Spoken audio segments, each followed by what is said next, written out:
இனிமையான நண்பர்களே, அன்புள்ளம் கொண்ட சொந்தங்களே, அனைவருக்கும் வணக்கம். இந்த மாதம் 20ஆம் தேதி சென்னை வள்ளுவர் கோட்டத்தில் ஒரு மிகப்பெரிய ஆர்ப்பாட்டத்தை பாட்டாளி மக்கள் கட்சியின் தலைவர் அன்புமணி ராமதாஸ் அவர்கள் அனைத்து சமூக தலைவர்களை திரட்டி ஜாதிவாரி கணக்கெடுப்பு நடத்த வேண்டும் என்று தமிழக அரசுக்கு நெருக்கடி கொடுத்தார்கள். பாட்டாளி மக்கள் கட்சி தலைவர் அன்புமணி ராமதாஸ் அவர்கள் தலைமையில் அனைத்து சமூக தலைவர்களும் கலந்து கொண்டு நடத்திய அந்த ஆர்ப்பாட்டம் மிகப்பெரிய பேசுபொருளானது. அதை பற்றி பல ஊடகங்கள் பேச ஆரம்பித்தது. பொதுமக்கள் மத்தியிலே ஒரு விழிப்புணர்வு மிகப்பெரிய அளவிலே ஏற்படுத்த ஆரம்பித்தது. இதை பார்த்து பொறுக்க முடியாத சில வாடகை வாயன்களும் ஊடகத்தை சார்ந்த பலரும் திராவிட கட்சிகளுக்கு எடுபடிகளாக, ஏவலாட்களாக, அடிமைகளாக சேவகம் செய்கின்ற ஊடகங்களை சார்ந்தவர்கள் அதற்கு அடுத்த நாள் சேலத்திலே பாட்டாளி மக்கள் கட்சியின் கௌரவ தலைவர் ஜி கே மணி அவர்களும், சேலம் மேற்கு சட்டமன்ற தொகுதியின் பாட்டாளி மக்கள் கட்சி உறுப்பினர் அருள் உள்ளிட்ட சில பாட்டாளி மக்கள் கட்சி நிர்வாகிகளும், முன்னாள் முதலமைச்சரும் தற்போதைய எதிர்க்கட்சி தலைவரும் அதிமுகவின் பொது செயலாளராகவும் இருக்கின்ற எடப்பாடி பழனிசாமியை சந்தித்து கௌரவ தலைவர் ஜி கே மணி அவர்கள் குடும்பத்திலே நடைபெறுகின்ற ஒரு மணவிழாவிற்கு அழைப்பு விடுத்து அந்த மணவிழா பத்திரிகையை கொடுத்திருக்கிறார்கள். அதை பற்றி ஊடகங்கள் கண் காது மூக்கு வைத்து பேச ஆரம்பித்து விட்டார்கள். இன்னும் சில மாதங்களில் பாட்டாளி மக்கள் கட்சியின் தலைவர் அன்புமணி ராமதாஸ் அவருடைய ராஜ்யசபா பதவிக்காலம் நிறைவு பெறுகிறது. ஆகவே அன்புமணிக்கு மீண்டும் ராஜ்யசபா சீட்டை கேட்டுத்தான் அதிமுகவிற்கு தூது போனார்கள் என்று சில ஊடகங்கள் எழுதியிருக்கிறது. சில ஊடகங்கள் அதிமுக சார்பில் ஒரே ஒரு ராஜ்யசபா உறுப்பினரை மட்டும்தான் தேர்ந்தெடுக்க முடியும், இன்னும் 2 சட்டமன்ற உறுப்பினர்கள் ஆதரவு இருந்தால்தான் நாடாளுமன்ற மாநிலங்களவை உறுப்பினர் பதவிக்கு 2 பேரை அதிமுக அனுப்ப முடியும். ஆகவே எடப்பாடி பழனிசாமியே பாட்டாளி மக்கள் கட்சியின் கௌரவ தலைவரை அழைத்து அது சம்பந்தமாக பேசியதாகவும் சில ஊடகங்கள் சொல்லிக் கொண்டிருக்கிறது. இன்னும் ஒரு சில ஊடகங்கள் ஒருபடி மேலே போய் பாட்டாளி மக்கள் கட்சிக்கு ஒரு ஆஃபர் காத்திருக்கிறது. பாட்டாளி மக்கள் கட்சிக்கு ஆஃபர் கொடுப்பதற்கு இங்கே எவன் பிறந்திருக்கிறான்? எந்த கட்சி இருக்கிறது? நான் கேட்கிறேன். பாட்டாளி மக்கள் கட்சிக்கு ஆஃபர் கொடுக்க போகிறார்களா? இதன் ஆடி தள்ளுபடி விற்பனையா? மிகப்பெரிய ஜவுளி கடைகளில் தீபாவளி தள்ளுபடி, பொங்கல் தள்ளுபடி, ஆஃபர் என்று சொல்வார்கள். அதே போல ஆஃபரை எதிர்பார்த்து வாழ்கின்ற வளர்ந்த கட்சியா பாட்டாளி மக்கள் கட்சி? அல்லது அதிமுக என்ன ஆஃபர் கொடுக்கும், திமுக என்ன ஆஃபர் கொடுக்கும் என்றா பாட்டாளி மக்கள் கட்சி வளர்ந்திருக்கிறது? பாட்டாளி மக்கள் கட்சி தான் இந்த கட்சிகளுக்கெல்லாம் ஆஃபர் கொடுத்திருக்கிறது.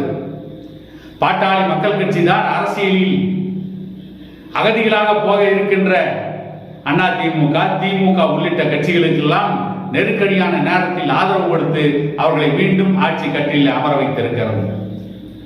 1991ஆம் ஆண்டு வைகோ திமுகவிலிருந்து பிரிந்த பொழுது திண்டிவனத்திலே கலைஞர் கருணாநிதியை கூப்பிட்டு வந்து ஒரு நாற்காலியிலே அமர வைத்து அவருக்கு மஞ்சள் துண்டை போட்டு, இன்றைக்கு உங்களை இந்த நாற்காலியிலே அமர வைத்திருக்கிறேன், நாளை உங்களை முதலமைச்சர் நாற்காலியிலே அமர வைப்பேன் என்று அன்றைக்கு கருணாநிதிக்கே தன்னம்பிக்கையை கொடுத்தது பாட்டாளி மக்கள் கட்சியின் நிறுவனர் டாக்டர் ஐயா தான். 1996ஆம் ஆண்டு தேர்தலில் வெற்றி பெற்றதற்கு பிறகு கலைஞர் கருணாநிதி அவர்கள் வழக்குக்கு மேல் வழக்காக ஜெயலலிதாவின் மீது போட்டு ஜெயலலிதா ஹைதராபாத் திராட்சை தோட்டத்தில் முடங்கி கிடந்த பொழுது அதற்கு அடுத்து நடந்த நாடாளுமன்ற தேர்தலில் ஜெயலலிதாவை கொண்டு வந்து நாடாளுமன்ற தேர்தல் களத்திலே நிற்க வைத்து ஜெயலலிதாவுக்கு தன்னம்பிக்கை கொடுத்து மீண்டும் ஜெயலலிதாவுக்கு அரசியலிலே முகவரி தந்தது, ஜெயலலிதாவுக்கு ஆஃபர் கொடுத்தது பாட்டாளி மக்கள் கட்சி தான். 2019ஆம் ஆண்டு நடைபெற்ற நாடாளுமன்ற தேர்தல், அதோடு நடைபெற்ற சட்டமன்ற இடைத்தேர்தல்கள், 9 சட்டமன்ற தொகுதிக்கு நடைபெற்ற இடைத்தேர்தல்களில் சோளிங்கர் போன்ற தொகுதிகளையும் இன்னும் சில தொகுதிகளையும் அதிமுகவிற்கு விட்டுக் கொடுத்தால்தான் எடப்பாடி பழனிசாமி தலைமையிலான அதிமுகவிற்கு அன்றைக்கு சட்டமன்றத்திலே முழு மெஜாரிட்டி, அறுதி பெரும்பான்மை கிடைத்தது. ஆகவே எடப்பாடி பழனிசாமிக்கு ஆஃபர் கொடுத்தது பாட்டாளி மக்கள் கட்சி தான். எங்களுக்கு என்ன ஆஃபர் கொடுப்பது? யார் கொடுப்பது? வேலைக்கு ஓனான் சாட்சியா? அரசியலில் அகதிகளாக போக வேண்டியவர்களை எல்லாம் அரியணையிலே அமர வைத்து ஆஃபர் கொடுத்தது பாட்டாளி மக்கள் கட்சியும் இதன் நிறுவனர் டாக்டர் ஐயா அவர்களும். ஆனால் அதை மறைப்பதற்காக சில ஊடகவியலாளர்கள் இன்றைக்கு பாட்டாளி மக்கள் கட்சியின் கௌரவ தலைவர் தன்னுடைய குடும்பத்திலே நடைபெறுகின்ற மணவிழாவிற்கு அழைப்புதல் கொடுக்க சென்ற நிகழ்வை கூட இன்றைக்கு ஆஃபர் என்று மிகவும் மோசமாக கீழ்த்தரமாக விமர்சிக்கின்ற அளவிற்கு தான் இன்றைக்கு தமிழ்நாட்டிலே பல ஊடகங்கள் இருக்கிறது. அந்த ஊடகங்களுக்கு என்ன வேலை என்று சொன்னால், ஊடக பணியை மறந்து விடுவார்கள், ஊடக அறத்தை விற்பனை செய்து விட்டார்கள். நாட்டிலே என்ன நடக்கிறது, எங்கே கஞ்சா விற்பனை நடக்கிறது, அந்த கஞ்சாவால் என்ன பாதிப்பு ஏற்படுகிறது, இளைஞர்கள் எப்படி சீரழிகிறார்கள், சினிமாவால் அந்த சினிமா ஏற்படுத்திய தாக்கத்தால் இன்றைக்கு எப்படி சமூகம் சீரழிந்து கிடக்கிறது, மதுபான கடைகளால் இந்த சமூகம் சந்திக்கின்ற பிரச்சனைகள் என்ன, இந்த சமூகத்திற்கு கிடைக்க வேண்டிய கல்வி, வேலைவாய்ப்பு, பிற்படுத்தப்பட்ட, தாழ்த்தப்பட்ட, ஒடுக்கப்பட்ட மக்களுக்கு கிடைக்க வேண்டிய உரிமைகள், வேலைவாய்ப்புகள், கல்வி எப்படியெல்லாம் ஆதிக்க சக்திகளால் வழிப்பறி செய்யப்பட்டது என்பதை பற்றியெல்லாம் இந்த ஊடகங்கள் பேசுவதே இல்லை. இந்த ஊடகங்கள், சில ஊடகங்களுக்கு என்ன வேலை என்று சொன்னால், நடிகைகளின் அந்தப்புறம் வரைக்கும் ஆட்களை அனுப்புவார்கள், நடிகர்களின் அந்தப்புறம் வரைக்கும் ஆட்களை அனுப்புவார்கள், அவர்களுடைய படுக்கையறை ரகசியங்களை பகிரங்கப்படுத்துவார்கள். இதுதான் ஊடக பணி என்று இருக்கின்ற சில அயோக்கியத்தனமான ஊடகங்கள். இன்னும் ஒரு சில ஊடகங்கள் இருக்கிறது, தைலாபுரம் தோட்டத்தில் என்ன நடக்கிறது என்று ஜன்னலில் இருக்கின்ற சாதி துவாரம் வழியாக பார்த்து கொண்டிருப்பார்கள்.